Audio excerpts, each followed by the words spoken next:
US President Donald Trump says talks with Iran are continuing at a rapid pace. In a post on social media, he says Israel and Hezbollah have agreed to, quote, stop shooting.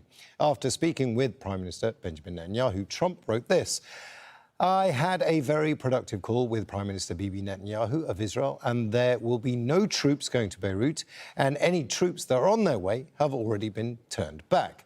Likewise, through highly placed representatives, I had a very good call with Hezbollah, and they agreed that all shooting will stop and that Israel will not attack them and they will not attack Israel. The Israeli Prime Minister Benjamin Netanyahu has provided an update on Lebanon, posting on X. He says, tonight I spoke with President Trump and told him that if Hezbollah does not cease attacking our cities and citizens, Israel will attack terror targets in Beirut. In parallel, the IDF will continue to operate as planned in southern Lebanon. Qatari diplomats have told Al Jazeera the United States informed Qatar, following a call between Donald Trump and Benjamin Netanyahu, that the planned strikes on Beirut's southern suburbs have been cancelled. Ali Hashem has all the latest reaction from this ceasefire might not hold, because Hezbollah made it clear through one of his own representatives, Hassan Fadlallah, in an interview with Reuters, that it's either that the whole Lebanese map, the whole Lebanese territories are going to be under the ceasefire, or there's no ceasefire. So what Prime Minister Netanyahu is putting on the table, and what his defense minister, Mr. Katz, said earlier, that this new equation, Beirut for the northern cities and settlements, this doesn't really match, according to what we're hearing from the Hezbollah representatives, and also what we've been hearing over the past days, that doesn't match with their conditions. So hence, this could mean that this ceasefire came to life dead. And the fact that President Trump announced it this way is just another repetition of several ceasefires that we've heard of, because we already in Lebanon have a ceasefire in place. There is a ceasefire that was announced by the Lebanese government and the Israeli government, but this ceasefire is not actually practiced. There is a ceasefire, but it's not practiced. So what we are witnessing right now is a situation that's very vague, and this will add to the complexity of the situation here. For now, at this current moment, there are attacks in South Lebanon, Israeli attacks on Lebanese territories, cities, towns, villages, and also Hezbollah launching missiles and drones towards Israeli targets, whether behind the border or within the Lebanese territories. Now let's go live to our White House correspondent, Kimberly Halkett. Kimberly, it appears that PM Netanyahu's comments are contradicting what we heard from Donald Trump earlier, right?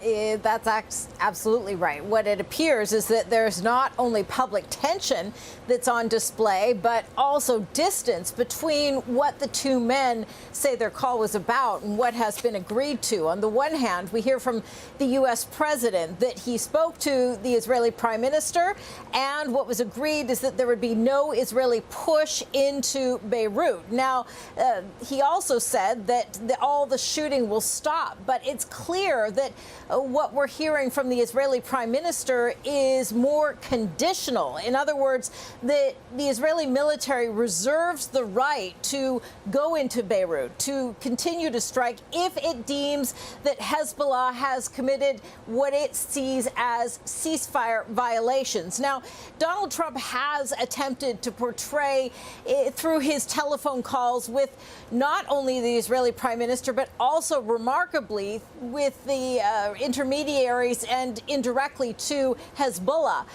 But at the same time, what he's doing is saying that this is some sort of diplomatic breakthrough. But it's clear that the two sides are really talking not out of different sides of their mouth, but essentially they don't agree on what was agreed upon.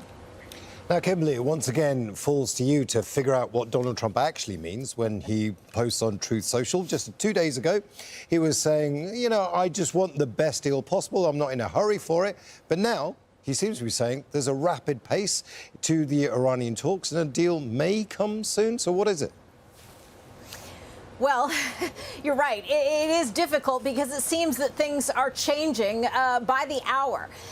What appears to be going on, and the timing is really significant here, Imran, what it appears is that Donald Trump is using language to try and preserve diplomacy. He's concerned that what is taking place between Israel and Lebanon is going to impact the broader effort for the U.S. and Israel to strike some sort of diplomatic agreement that is permanent with Iran. And so he's trying to essentially say that, look it, I have things under control. The reason the U.S. president posted these tweets is because of the threat by Iran that it was not going to continue diplomatic discussions with the United States, given Israel was continuing to put military pressure and strikes in Lebanon. And so as a result, the U.S. president directly intervened, and that's what we have a result of, is the U.S. president not only holding that call with Benjamin Netanyahu, but again with Hezbollah, which we should point out is remarkable given the fact the U.S. considers it a terror organization. And it really is unprecedented for a U.S. president to have that kind of conversation, even if it is through intermediaries. But the bottom line is that the U.S. president sees an urgency in all of this. And that is why he is putting his personal and political capital in trying to contain the situation that he sees escalating with regard to Israel and Lebanon. As Kimberly Halkett, live for us there from the White House, thank you so much.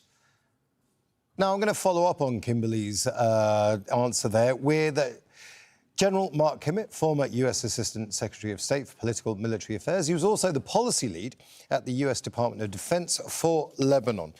Here's the wording, Mark. I have had a very good call with Hezbollah, and they've agreed that all shooting will stop. So has Donald Trump just upended all foreign policy for Lebanon? Oh, I don't think so at all. I think we need to pull back a moment and understand what Iran is trying to do. Iran has been trying to decouple the negotiations that he's having with the United States on the issue of nuclear disarmament, a nuclear ending, and the issue of the Strait of Hormuz and other issues. And I think Iran is trying to do the same thing. He's trying to decouple. They're trying to decouple the entire discussions on the Strait of Hormuz and the nuclear situation by focusing now and making demands on Israel and Lebanon. It's quite clever on the part of the Iranians that they're basically trying to keep the United States off balance by first taking the Strait of Hormuz and now deflecting from the Strait of Hormuz over to the situation inside of Israel and against Hezbollah. But do you think the dragging of the feet on the deal, because Iran has been clear, we've agreed to this deal, it's now up to Donald Trump. Donald Trump's been very clear, I will agree to this when I'm ready. The simple fact of this is that they were allowing Israel to basically cement its occupation of southern Lebanon. And that's all this is. Well, first of all, I think we need to talk about what's a deal and what's a framework for a deal. Clearly, this 60-day framework is not meant to be the deal. It's meant to be, in many ways, a confidence measure, building measure, in order that if after 60 days there is compliance on both sides, a building of trust on both sides, then they'll get down to the hard question about nuclear negotiations. However, I would expect at the end of the 60 days that the Iranians will delay, deny, dissemble. The last thing the Iranians want to do is sit down and talk about reducing their nuclear capability. That's their ace in the hole, and they don't want to talk about it. That's why they first took the Strait, and now they're trying to turn the focus away from the Strait now into the fight between Israel and Lebanon. But that fight that you're talking about, day one, Iran was very clear, no Lebanon, no deal. So what you're talking about now is this idea of deflection, but we've known this for months. So I'm not sure how you can make that connection. I make that connection because now Israel is so far into Lebanon that there may not have been an opportunity for Iran to pull the fight back. In fact, what Iran is most concerned about is the fact that the Israeli military is on top of Mount Beaufort and almost at the gates of southern Beirut. So they're trying to figure out how to use that to their advantage, save their proxy Hezbollah, and divert away from the nuclear negotiations. They're pretty clever. But Donald Trump is now being painted into a corner. Apparently, in this phone call, according to reporting, he said to Netanyahu that Beirut was a step too far. So the US is on the back foot here. Well, it could be, but at the same time, if the United States is able to get Benjamin Netanyahu to stop where he is, let's be very clear, that's the furthest the Israeli army has gone into Lebanon in the past 26 years. And this is not an agreement on the Israelis withdrawing from southern Lebanon. It's an agreement simply to have a ceasefire there that, oh, by the way, nobody in the Hezbollah organization, up to and including Naim Qassem, has told us he agrees with. Mark Kibbett, General Mark Kibbett, thank you so much for your time. Fascinating.